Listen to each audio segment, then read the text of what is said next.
บายดีข้าพเจ้าชื่อคำอุทิศวงศ์ข้าพเจ้าได้มีแห่งใจปลูกพืชตระกูลทุเรียนเพื่อเป็นเศรษฐกิจครอบครัวสถานที่ของการปลูกทุเรียนนั้นมันอยู่เส้นทางระหว่างโคกแห่หาพิราชเนาะไกลจากบ้านโคกแห่นี่1 กิโลเนาะสำนักงานปกครองเมืองมาหาจุดนี้ประมาณ8 กิโลเนาะหรือว่าไกลจากทางยางนี่ประมาณ1 กิโลได้มีห้อมเข้ามาเนาะสำหรับเนื้อที่ที่ว่าพวกเราปลูกทดลองนี่เนาะแล้วแม่นมีเนื้อที่อยู่ประมาณ2 เฮกตาร์เนาะพวกเราได้ยกสระอยู่ประมาณไร่ครึ่งเรือหันกับแม่นเฮาเฮ็ด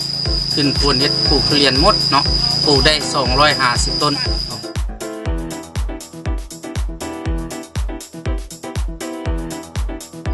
แห่งจูงใจจะปลูกทุเรียนนี้เพราะว่าผ่านมาข้าพเจ้าเคยเฮ็ดการผลิตเนาะก็ได้ไปถอดบทเรียนจากประเทศบ้านใกล้เคียงเนาะส่วนงบประมาณการลงทุนของข้าพเจ้าเป็นใช้งบประมาณของตนเองเนาะและวิธีปลูกเนาะวิธีปลูกนี่แหละเป็น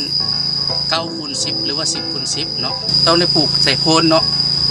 การเตรียมดินต้องได้ขึ้นโคนแล้วเตรียมดินไว้3 เดือนเนาะกบฝุ่นไว้เนาะจะค่อยสามารถปลูกได้เนาะแต่ว่าสำคัญหลักๆเราต้องได้เดินระบบน้ำเนาะใช้ระบบน้ำระบบสปริงเกอร์เนาะอายุของการได้รับหมากผลนี่แล้วมันประมาณ4 ปีเริ่มได้ซีมเนาะ5 ปีก็เริ่มเป็น